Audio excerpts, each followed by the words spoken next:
Oh, hi! It's been a while. Sorry I missed the previous episode, but life comes at you fast, things happen, schedules get mixed up, and well, I've uh, I've taken some of that time in order to go through and kind of reset myself, recenter myself, as it were, and get ready to go back up here. We got some big news to talk about. We've got a lot of Diablo stuff going on. So I'd like to welcome everybody here to join me with episode 217, catching up, because, well, that is what we have got to do. So thank you again, and again, I'm sorry on a couple of counts. Of course, missing the last episode, and so here we are a month later for going through and recording episode 217. And in addition to that, episode 216, audio quality was shite, absolute garbage. I was talking a little bit about that in the pre-show, that I had some software issues. There was a virtual mixer I had installed, and it had screwed everything up, and I kind of installed it and then forgot about it, but now it's gone. So some of the audio problems that I had in some previous episodes of getting things set up before the stream have now fixed. I didn't have to do anything in this episode. And then, of course, the absolute garbage audio quality that you got in the previous one. Again, very sorry about that one, but it's all good, all set. We're cool. We're cool. If I'm gonna go through and do it, not gonna try and half-ass it with a virtual mixer. We'll just go through and buy a regular one, but we'll see on that stuff. But as I mentioned, we've got some catching up to do, and there's a whole bunch of news with which to talk about and some things to look forward to. And as I have promised, we're going to go through and start this episode off on the topic that I said I'm going to start every episode off with, when that is, of course, the Activision Blizzard lawsuit that is currently going on. I've also got some things to talk about with Diablo 3, just little tiny stuff, as well as a little tiny stuff with Diablo Immortal as well. We got a lot to talk about with Diablo 2 Resurrected, and we'll finally cap out the episode, kind of like in chronological order with Diablo 4, with just some few, not really news, but more some things to come and some various things I've been noticing in community and my thoughts on that. But of course, as I've said, I'm going to go through and start and open every single episode going and talking about the lawsuit that the state of California has against Activision Blizzard because of the harassment, sexual discrimination, and a whole bunch of really shitty things that have been going on behind the scenes at the workplace over there at Blizzard. And it's, my expectations were low, but holy fuck. I mean, these past couple of weeks, oh man. What is it? Since the last, just like one of the bigger things, just as the last episode, the state of California has amended the lawsuit against Blizzard to go through and state that they have some information that shows that Activision Blizzard is currently in the process, or was in the process of going through and destroying HR documents that corroborated the claims against them about workforce harassment, and they're trying to cover it up. They're going through and either shredding documents, digitally destroying them, or whatever, but they're trying to get a special classification for the suit because, hey, they're being hostile and destroying evidence. Of course, Blizzard is saying, no, we're not doing that or anything, because of course that's what they're going to go through and say. They won't even. Their legal defense against the sexual harassment claims was, oh, those are old.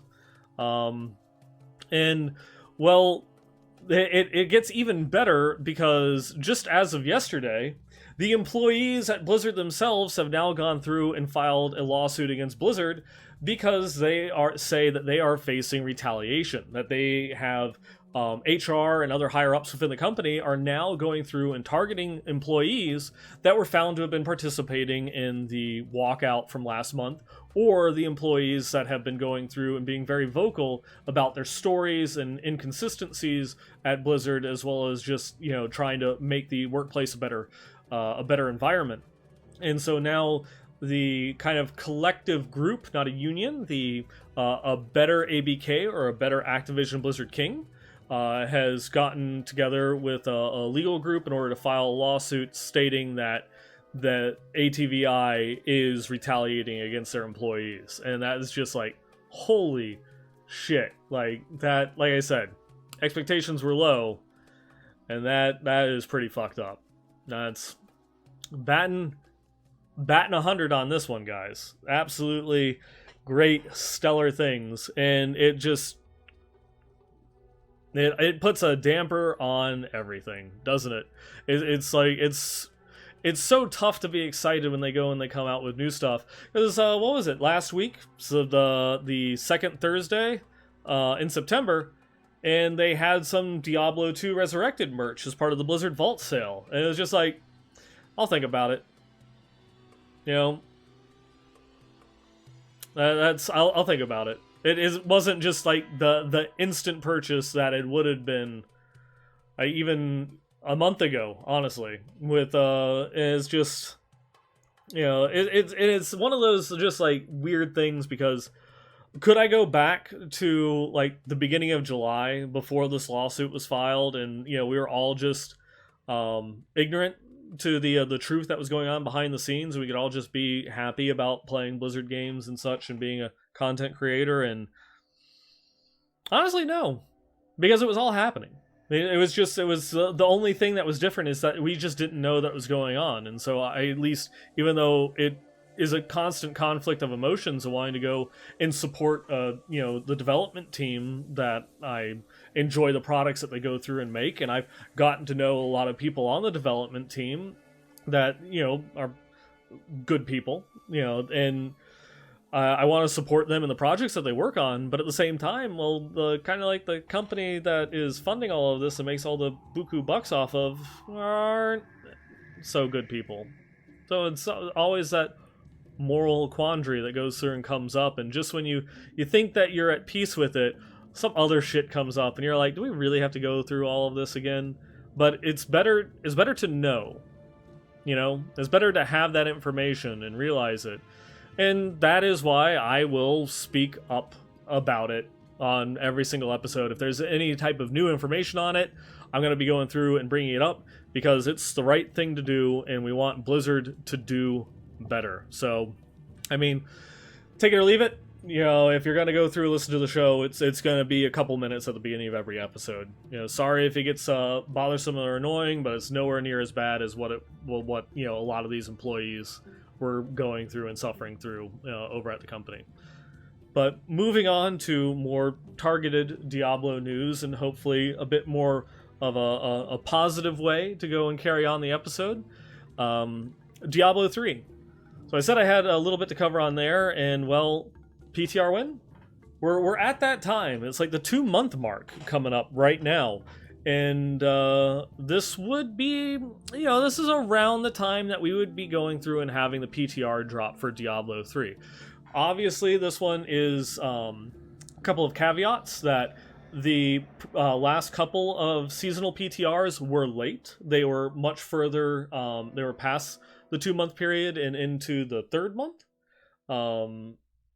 You know, and so that is just, you know, one of the things that we, you know, kind of like with the new kind of seasonal structure. It's more less, you know, quarterly and more like trimester type situation when it comes to the like when we can expect them throughout the entire year, where we're going to be getting like 3 seasons a year instead of 4 seasons a year. And if they keep up the quality that with the last couple of seasons, that's fine. Like, don't mind waiting an extra month in order to get the season, if they're going to continue to add like big, bold, ambitious stuff, especially if it's on the level of the Ethereals, 100%. So it's cool. And then the second caveat is, as we're going to be talking about, the Diablo 2 Resurrected. That launches next week on September 23rd, at least September 23rd here in the US. So that is another one that they'll probably give that a little bit of a buffer to not, you know, try and conflict with other stuff that's coming out and going on. Whereas in the past, Blizzard hasn't really cared so much about inter-game timetables. We've had season launches alongside of WoW expansion releases and, you know, things of that nature. But this one's a little bit different, because it doesn't necessarily mean that a Diablo player is a WoW player, but a Diablo player is a Diablo player. That sounded better in my head. But, you know, case in point that if you're going to be playing the Diablo 3 season, you're probably also interested in Diablo 2 Resurrected and vice versa. And so it's definitely a conflict of interest right there. And so spreading those out and giving them a little bit of time in between them makes a little bit more sense. Maybe something mid-late October as far as the PTR goes, and this one being a little bit longer of a season, maybe 4.5 months, might not be all that surprising, just to allow Diablo 2 to have its room, have its glory and all that, before they start trying to compete with some of the user base to pull them back in for the Diablo 3 season. But at the end of the day, if you're playing a Diablo game, you're part of the community, and I love you for it, right? And moving on, Diablo Immortal. Not really anything to report, except that last week, out of nowhere, the Diablo Immortal alpha servers came back online. Last time they did that was right before the closed alpha. Obviously, there's not another alpha or beta or anything like that, so maybe they're just going through and deploying some build updates in the background. Maybe it's for some like international test partners, because they've committed now to controller support, and they pushed the launch window back to next year. So I expect that the next phase of testing for Immortal is going to include that controller support testing, but that means that we might not actually get another test phase this year, and we might get it, or it might be like the week after Christmas, just like it was before, or early January, something like that, as they push out one final test with the last act, the Necromancer class, and controller support. Big thing that everyone has been asking for. So we'll continue to go through, keep an eye on that, and see what comes of it, or if we get any news or updates in regards to Diablo Immortal.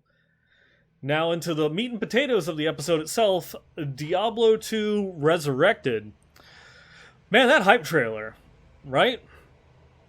We finally got the look just a few days ago with Diablo 2 Resurrected giving the cinematic trailer that has little bits and clips from all of the cinematics throughout the game. Because we've only seen the opening cinematic in the Act 2 intro cinematic, but we didn't get to see the thing that I'm waiting for, the Act 3 cinematic, where you get to see Tyrael fight the Dark Wanderer and the Baal-controlled Tal Rasha, and we get a little snippet of that in this trailer, and it's absolutely beautiful. If you've been living under a rock and have not yet seen it, go find it. It's great. Unless, of course, you're waiting to experience it in all of its full glory for when the game itself comes out, which then, well, you are stronger of will than I am, because there is no way that I could keep that promise to myself. It is absolutely beautiful. The remastered cinematics, that is almost the way that I remember them as a kid playing it 20 some odd years ago, and seeing those cinematics for the first time, being like, this is the greatest thing ever. Oh my god, I've never seen graphics this good in a video game. It's almost lifelike. And of course you go back and watch it now, and like, it's good, but it's terrible. It's great because it has it's like got that artistic flair that Blizzard did in their cinematics, back in the day, with just kind of like exaggerated features and such. They were purposely breaking that uncanny valley, which I will say, like, the one critique with like the opening cinematic of Marius going through and talking to Tyrael, that the whole "it wasn't my fault," just the way that voice line lines up with the model, just something seems off. And it seems off because the graphics are so good that your brain has to find the faults in it. The whole uncanny valley principle. But I mean, it's still really, really good. Like I said, very, very minor complaint. We also had a little bit of an update last week with obviously Blizzard going through and beginning to pump up the press coming into the release. They had an article going through and talking about what it was like going and bringing Diablo 2 to the consoles. And it has, it talks a lot about developing the game and trying to find certain things for making movement work on the controller. And I did want to at least call this one out for just a little bit. And my camera doesn't seem to be working in that window, so just give me 1 second here, see if I can get it to work. Well, the camera's not working, so we're just gonna bring it up anyways, but here we go. So what it is just like kind of like a little video that they show, kind of like the dev backend, talking about how they got the movement controls to work with a controller, and it's kind of like how it just has mapping to where you push the controller forward, kind of picks a point randomly picks a point, not randomly, but picks a point kind of like a fixed distance ahead of the character. And that kind of like the more or less you tilt that analog controller, controls that point of how far out or how close it is to the character to give you a little bit more concise movement when going and working with it. And now a lot of people are going through and saying that D2R played perfect on the controller with the sole exception of loot. And that it was actually kind of difficult in order to manage loot, swap things back and forth between like your inventory and the stash, and when there's a complete loot explosion, it might be a little bit more difficult to filter through all the things. But for the most part, played phenomenally well, and that's good to hear, especially that they're going through and learning some of these things going into Diablo 4, which is going to be designed to work with a controller from day one, and that they're going to have maybe shared progression between PC and console, much the way that Diablo 2 Resurrected is being built. That's not cross-play, but cross-progression. You can play on a console, save the character to BattleNet, then go on your PC or go on a different console system, and then load that same character and go and play. Now, you won't be able to play in a game between a console player and a PC player as of now, because they really haven't talked about it too much. But since BlizzCon Line, Blizzard has gone through and talked about how they are wanting to go and bring cross-platform connectivity to all of their titles, starting with Overwatch. And well, the only other titles that they have on console at the moment are Diablo games, so soon? Future? Maybe? But, that's obviously not going to be something that's at launch. That'll be something that will be coming, further down the line, which also is a big question that's been going on through the community, is what is post-launch support going to be like? And this has led to many Reddit discussions, forum arguments, and Twitter threads about what the game should or should not include, and what will count as a remake, remaster. Are you still being true to the vision of the original creators? Yada yada yada, blah blah blah. But it has spawned a bunch of interesting conversations, because there are some people that are pretty split on it. How many changes are too many to where it stops being Diablo 2 and starts to be something else that looks like Diablo 2? Like one big one has been personal loot. So that way you don't have the whole loot pinata that goes through, explodes, drop everything on the ground, and then you try and fight in order to pick up the items, and then a bot just goes and hoovers everything up, because you'll never be as fast as a click bot. And instead going through and making things personal loot, so that way when you kill a boss, everything that you see that drops to the ground belongs just to you and no one else. And there's been like, oh no, that kind of like, part of the fun of Diablo 2 was having to fight for the loot. Who hurt you? Like, really, like, if that's, like, sure, you're entitled to your own opinion, but God, who hurt you? That is terrible. That's one of my least favorite things about my memories of playing Diablo 2 on Battle.net, was not being able to get shit when anything died. It was like, the only things that I got was either playing solo or trading. In any of the actual multiplayer games and such, you didn't find anything unless you went off on yourself, you join your bail game. I'm not going to get experience this time, but I'm going to go, run the pit real quick while I've got 8 players in the game to try and get, some fat loots and get my stupid Death's Web that I never ever found. But, I can see some people, it's just like, it's not the way the original game was, and that's something that's going to change it too much. Which, I get you, but I have a counterpoint. The original creator of the game, David Brevik, said that 3 of the things that he would change for the game, number 1 being remove stamina, and I think there was a third one. Oh, it was remove the stamina bar, auto gold pickup, and personal loot. Those are the 3 things that if he were to go through and remake Diablo 2 today, or if he was making the remaster on his own, the 3 changes he would make to the game before anything else, graphics updates or anything, auto pick up gold, specifically just gold, not loot, but auto pick up gold, no stamina bar, and personal loot. So, it kind of is one of the intentions of the original creators of the game to go through and do that, and please, for the love of God, can we just get rid of the stamina bar? Nobody likes it. Nobody wants it. Even the people that say that they want it in the game complain about it and go and, as they spam, 50 million stamina potions as they're playing through, the first, 5 hours of the game. It's just like, please, can we get rid of it? Come on. It is so archaic. We do not need that in the game. It just makes creating a new character frustrating. Please, come on. Let's be honest. Let's be honest. Between you and me, you really don't want the stamina bar still in the game. Come on. You can admit that. You can say that. It's fine. It'll stay between us. No one has to know.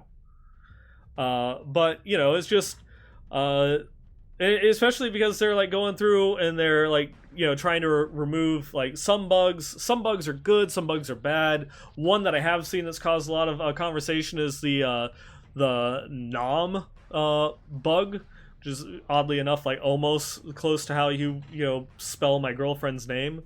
It's the next hit always misses bug, to where if you miss an attack, your next one will also miss. And it's why is that still in the game? Sure, it's how the game played, but it was a bug that just was never capable of being fixed, and it's so detrimental to a bunch of melee builds that just makes that Diablo 2 is very caster or bust. There are some melee builds that can do all right. You can kill. You can clear Ubers. Smited in is one of the best Ubers that are out there. Uber clearers, just because of attack speed with crushing blows, but it's you're not really, it's none of your actual skills matter. It's just stacking a high level of fanaticism aura so that way you max frames to get down to the 6 or 5 frame attack animation on Smite, and then you just hold down the button while you have what is it? I want to say leech, but it's siphon blood on the target, so that way you heal yourself every time that you hit, and you just let crushing blow go through and kill the boss for you, and that's the end of it. It's just that's not part of the, sure, it's part of the game, but that's not part of the game. And that was actually one that a lot of people are also in agreement on. That is just yeah, fix it. I want to keep the stamina bar, but get rid of the next hit always misses bug. Why is it still in the game? So the guy that likes the stamina bar, complete straw man argument right here, but the guy that likes the stamina bar also wants to get rid of that one. So go on, get out of here, get rid of it. But I guess it is where do you draw the line? At what point do you remove enough of these buffs or remove enough of these bugs and changes and such that it really does become a different game? Versus,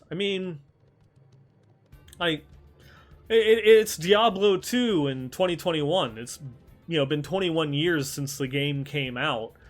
If you really want it to kind of compete in the modern space, you're gonna have to make some of these changes, some of these quality of life changes, if you want people to come back and like really play the game besides that nostalgia factor. Because otherwise, I mean, there's still tens of thousands of people that log in and play Diablo 2 every day prior to the announcement of Diablo 2 Resurrected. And they'll still be going through and playing the game, minus the people that play mods, which, you know, is another topic. But you know, those people are still going to be playing the games, but the people that are playing Diablo 3, or the people that are playing Path of Exile, or even the people that are playing Grim Dawn, you know, the people that are looking forward to Lost Ark, which got pushed back to next year, how are you going to keep those people? How are you going to keep those players that aren't the die-hard Diablo 2 people when they go through and they play a 20-year-old ARPG, many for the very first time? You know, that's one of the things that people do have to recognize. Diablo 3 was far more popular than Diablo 2. Yes, I know, you're unfollowing, blocking, muting, whatever, but I mean, this isn't like an opinion or anything like that. That's just by the numbers. Diablo 3 sold more copies than Diablo 2. There are more people that put their hands on and played Diablo 3 than they did Diablo 2. Not making a comparison between the titles or saying that one is better than the other.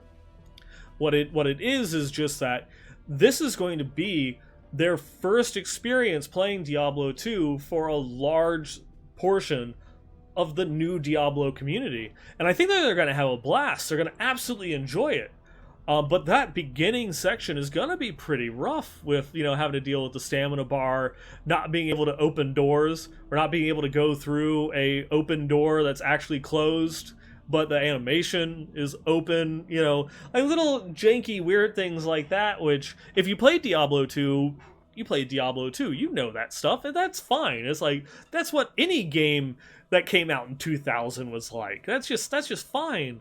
But for, you know, someone that's going through and playing it now for the first time, those are little annoyances that could potentially add up. And it's gonna hold people. Trust me, Diablo 2 is gonna hold people. I'm not dissing on D2 at all. It's gonna hold on to the audience. But if you're gonna want to go through and like really hold on to them, I think that there is certain quality of life changes that you're gonna want to make to really let it compete in the environment of modern ARPGs. Especially given, you know, how long we might be waiting for Diablo 4. And like I mentioned briefly about mods, that's another thing that some people have been going through and having concerns with. Blizzard has confirmed that there will be no TCP/IP type play for Diablo 2R, and I can understand from a security standpoint that's going to help limit the amount of information that bot makers and such have access to the game in order to create workarounds through Battle.net, and it's not going to stop it. It's not going to stop it. Anyone that thinks that Blizzard's going to be able to stop bots, you're lying to yourself. There will never be a single game manufacturer or game developer in this entire world that will be able to stop bots. The best that you can do is mitigate them to an extent and squash the new ones as they come up to the best of your abilities, but there will always be bots. And so, you know, this is one of the steps they're going through and taking. I mean, it's also, this is 20 years later. You're not connecting from dial-up to your best friend 3 doors over in order to play through a TCP/IP connection. You've got modern-day Battle.net with which that you can connect to that. It's just, you know, nice, simple, one-click easy. But that does limit people that want to make playable mods for Diablo 2 that they now have no way of adding in multiplayer support. And, you know, that kind of sucks, because a lot of people, there was, you know, a big Median XL update that came out this year, Project Diablo 2, that was wildly popular at like the beginning of the year and such. You know, and those ones, if they want to retain that multiplayer aspect, they have to stay on the old Diablo 2 engine, and they don't get to experience the new user interface, the modern graphics, and all of that. While people can still do single-player mods for Diablo 2 Resurrected, they're not going to be able to do anything with multiplayer. And that, you know, rightfully so, has some people in the modding community, you know, pretty concerned. And though the Blizzard, you know, it is kind of a change, because back at BlizzCon Line when Diablo 2 Resurrected was announced, when asked about mods in the modding community, Blizzard's response was, well, you'll still have the original Diablo 2 if you want to make mods. Obviously, it's not the answer that you like, but they've at least opened it up a little bit that they're okay if you want to go through and mod Diablo 2 Resurrected, you just have no multiplayer. So it's at least it's a step forward. We'll have to see what the game, the ecosystem becomes, after launch, if it's something that they might add in afterwards. Some other things that aren't going to be making it, ultra widescreen support is something that has been, kind of like in contention since the very first alpha and the past open beta. And they just have finally come to the conclusion that they're just not going to be able to do ultra widescreen support at launch and maybe in the future. This is one of those ones where it breaks the game engine too much. It really it creates not just an unfair advantage for the person that's playing on an ultra widescreen monitor because they can see things. The game doesn't work correctly. Because the skills will continue to shoot off infinitely into the ultra-wide section, but the monster AI, you're like way outside of the detection range, and so you can just kill things if you're playing a ranged build. You can kill things, from 2 screens away, and the monster will just stand there. Not even like random movement. It won't activate any of its skills or abilities. It will just stand there until it dies. So you could like kill... you could have a low-level Boazon with, like, prevent monster heal and just kill an Uber Diablo because it literally just stands there until you finish killing it off. And so they're cutting ultra-wide monitor support. They might be able to bring it back in the future, but that one's a game engine issue. It's an issue with the monster AI. It's like they can't get it to work properly, and it compromises the game. Fair. Then again, I don't have an ultra-wide monitor, so I might be biased in my indifference on that one, if that makes sense. We also have that there will be no ladder at launch. We've talked about this one previously, and it's nice that we will, at least it is confirmed, we'll have... I think I covered this one in a previous episode. I might just not have had it in the show notes as I was going through, because, it's been a while. I don't remember all of the topics from the last episode or the last couple episodes. And so I was just going off purely what's on the show notes.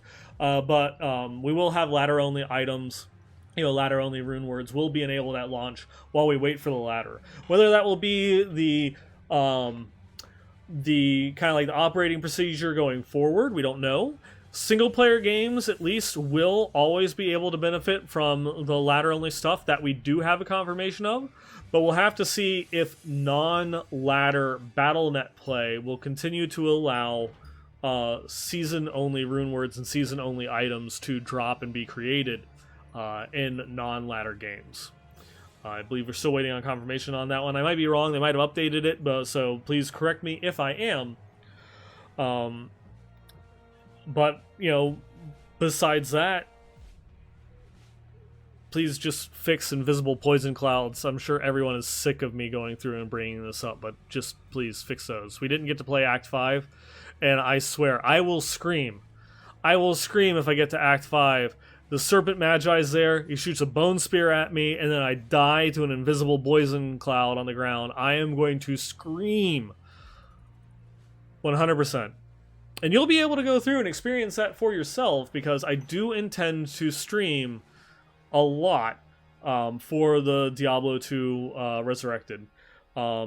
It launches Thursday, and we do know it will launch, I believe, globally at 10 a.m. Pacific time Thursday, correct for your own time zone.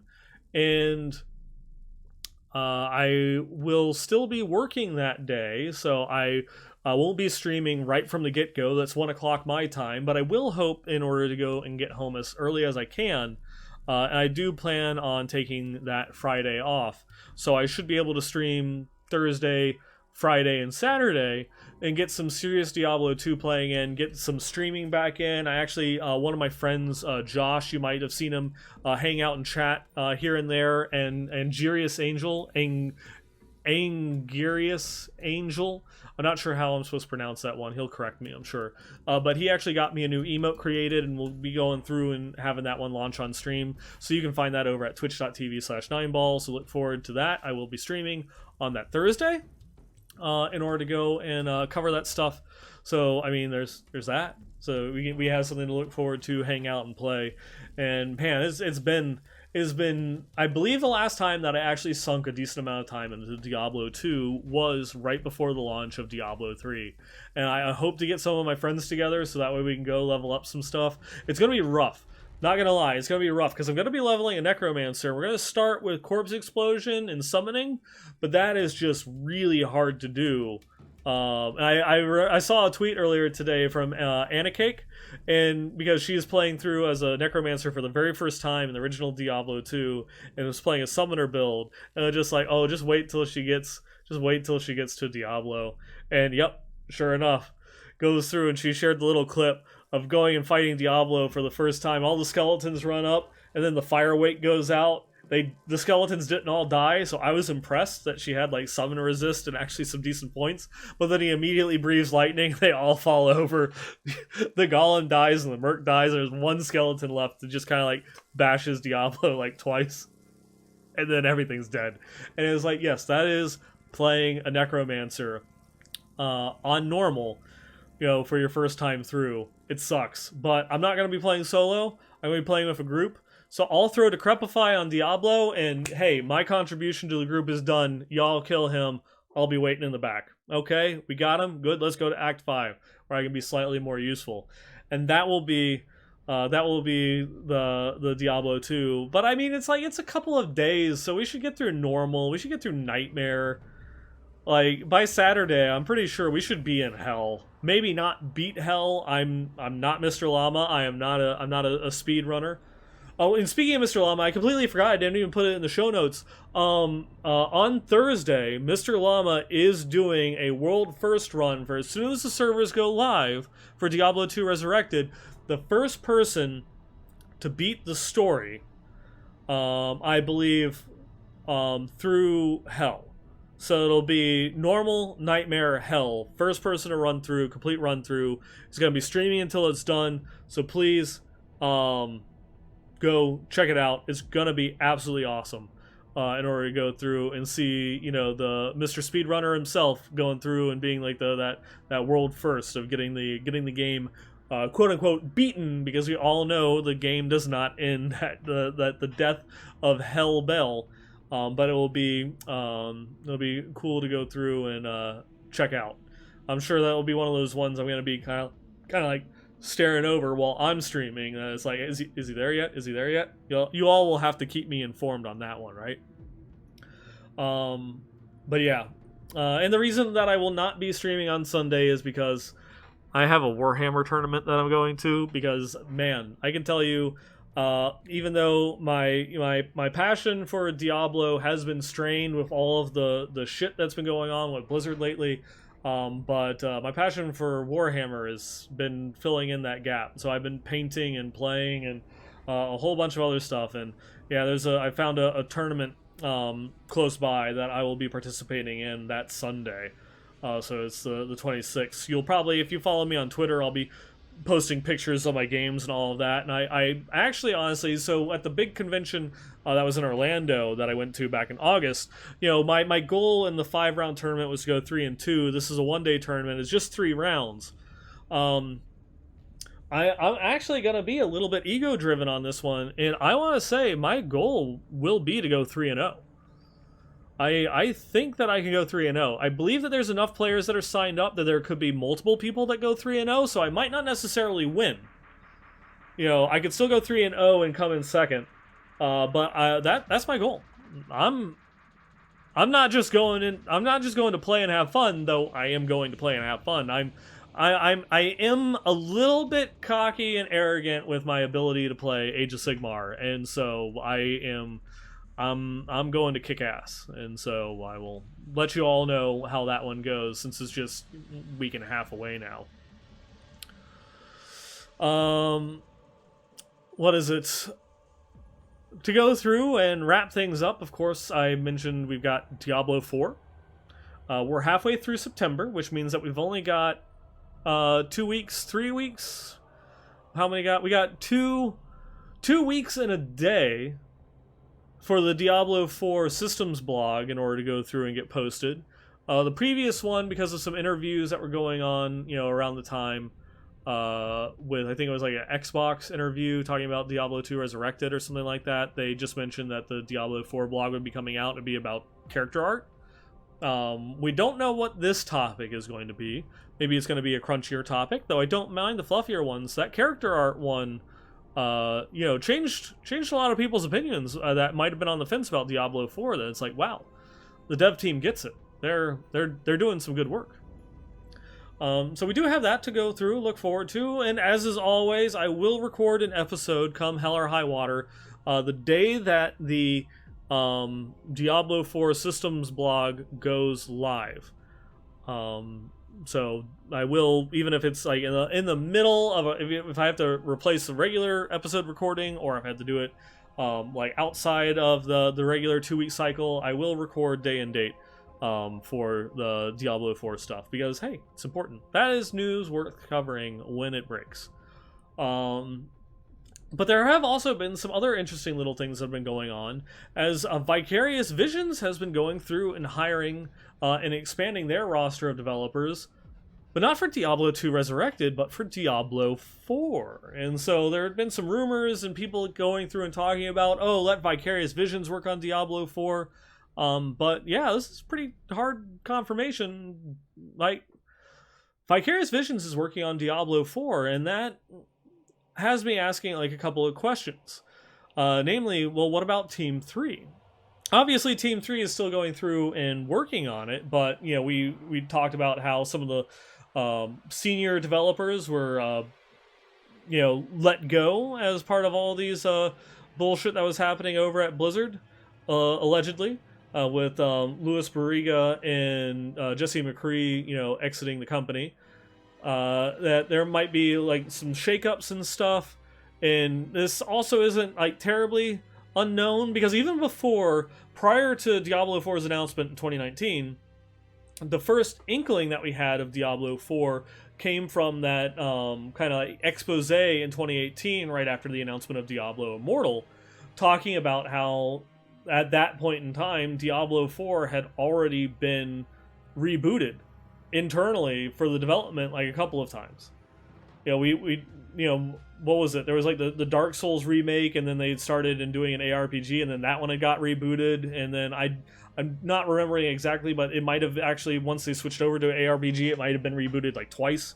And so there's definitely some, there was some issues getting like that initial traction for what they wanted to go and find, and that's not taking a dig at Team 3. I mean, even the Diablo North people rebooted their original concept of Diablo 3 a couple of times, before they kind of settled on something that they began chugging on, until that project ultimately got shut down and Blizzard North all left and it got brought into Blizzard proper and yada yada yada. But it's at least we know that it had a bit of a rough start. And, is it continuing to have some issues that might be tied to some of the developer shakeups that have been happening? Or is it that, Activision or the higher-ups of Blizzard are going through and coming in, where it's like, you need to make sure that this hits. We don't want, we don't want a repeat of like some fractured communities and fractured opinions on, is the game good or not, is it living up to the legacy. We want this to hit, and so it's something that that Blizzard, the Activision Blizzard executives are talking about on a recent earnings call, that they are going to be dumping significant resources into Diablo. So this is going to be like big, and it's one of those things that I mentioned earlier. Diablo 3 sold really well. Diablo 3 is the most popular entrance in the franchise, and it pushes numbers that compete with Blizzard's other titles like World of Warcraft and such. Maybe not quite like Call of Duty numbers or anything like that, but it is still big. And just imagine if they make it even better, if they're able to go through and push that, and get some like really decent sized development team behind Diablo, and they're able to like push out content at a cadence that the community would consume at a faster rate. You know, so if we already know that they're going to want to put some significant resources and investments into the Diablo franchise as a whole. And, you know, we know that Diablo 4 is going to be an open world ARPG, not an MMO, but an open world kind of like living game. Even though I don't think that they've specifically referred to it as a living game, they have said that they want to have, you know, constant updates. They're going to be adding in new zones, new classes, that even though we're going to be dealing with just a small part of the Eastern continent, that they will eventually want to have the entire world of Diablo explorable and playable, so that way you can experience everything in Sanctuary. You can play all of the classes from all of the games. And, you know, that's some pretty lofty goals. And now I'm gonna make a bit of a comparison here, and I'm the game that I'm gonna be comparing it to is Call of Duty, and I'm not using this to try and dig. I know like the hardcore gaming community and such, everybody loves to shit on Call of Duty, because it's just like it's a big mass market appeal game, blah blah blah. I'm not doing this as a dig, though maybe there is a little bit of criticism in there somewhere, but you know we'll get to that. But when I first saw that these job postings were being posted by Vicarious Visions, it got me thinking, you know, well, what's going on with Team 3? Are they going to merge Vicarious Visions into Team 3, the Diablo team? But, like, Vicarious Visions is stationed on the East Coast, and unless they go through and make, like, a Blizzard East, always into the East. Anyways, they, you know, that we've seen that, you know, like with Blizzard North and how that worked out. What if they have like the two different teams working on like different aspects of the game or anything?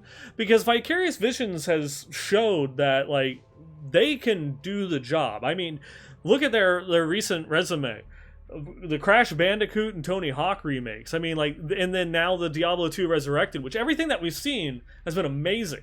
We'll get the full test next week and see if they really got it, but all indicators are pointing that they know what they're doing and they really can feel this. And they're able to put themselves into, like, these different, like, completely different genres from Crash Bandicoot, Tony Hawk, and then Diablo. So, like, they've got a very wide skill set and a very adaptable team that they're able to go in and make these very truthful adaptations and remasters of these previous titles, and just own it. You know, like, they're knocking it out of the park. Especially looking at what they're doing, you know, from our point of view with Diablo 2 Resurrected. Like, they got it. They spent like 15 minutes talking about goddamn garlic at BlizzCon Online. They're so passionate about all this like little tiny stuff that's going on behind the game. So sure, having and seeing them work on Diablo 4, hell, fuck yeah. You know, like, they get Diablo, they feel it. That's Diablo DNA is in that development team. They can do it. But at the same time, I mean, Team 3 also gets it. I mean, look at the reception when Diablo 4 first launched. Sure, there were some people that were going through, it's, oh, those graphics aren't all that great, or the skill system is simplistic, or it's a skill twig, not a skill tree. But every subsequent update that Blizzard has gone through and shown for Diablo 4 has convinced and converted more and more of the doubters. They're not losing ground. They're gaining ground with every update, and people are like, oh, okay. Especially what you wouldn't expect, the fluff article that we got last time with the character art, not doing any game systems or anything of that nature.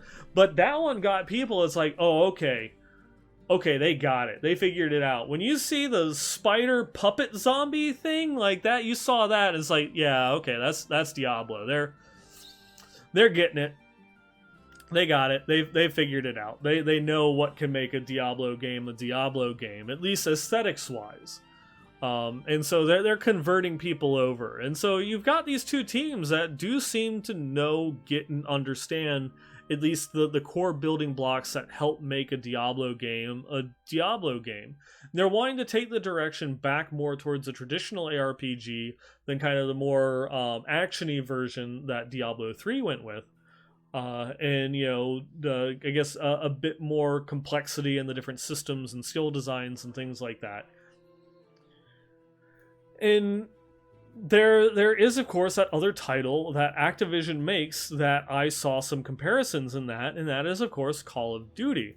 And that's a big tentpole franchise, for Activision Blizzard, makes them tons of money, and they develop significant resources into it in order to guarantee that they have these annual releases. And that's one of the things that people always dig about it. Oh, it's November, Call of Duty's coming out. Oh, what'd they change this time? A new gun?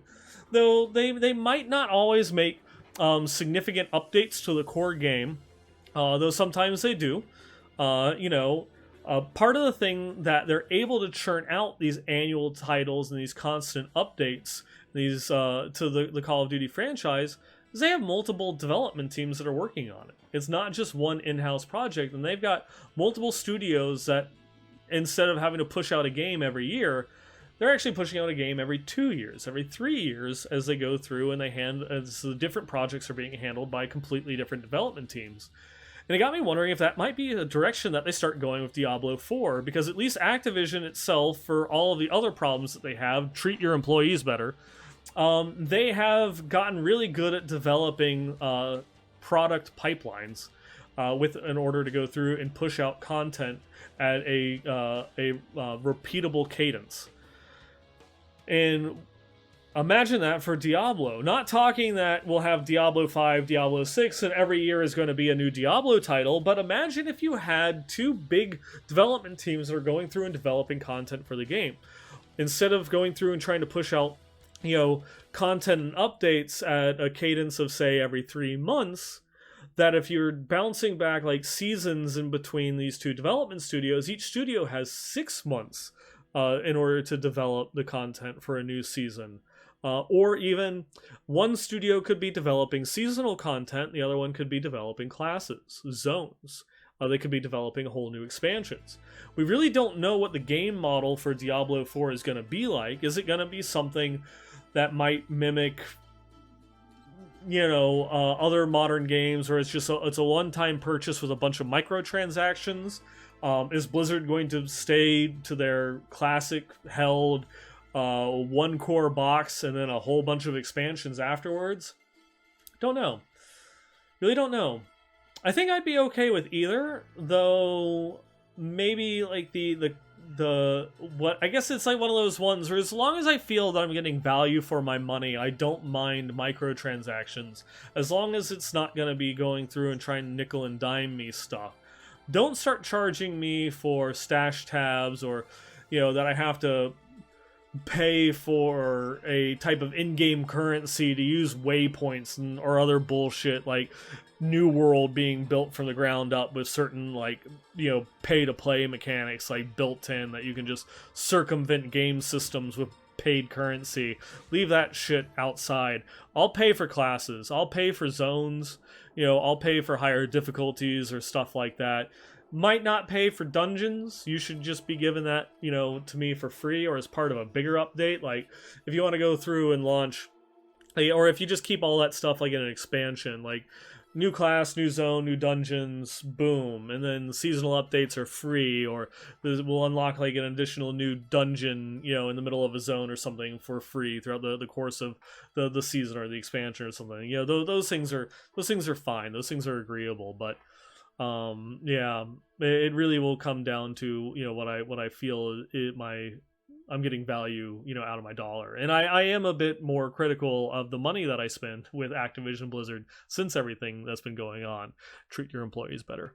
But I still would appreciate, a faster cadence and bigger updates with, Diablo 4. Imagine if we got like every year we got a new class and a new zone, or a kind of like maybe like if we got a Reaper of Souls like every year. That would be cool.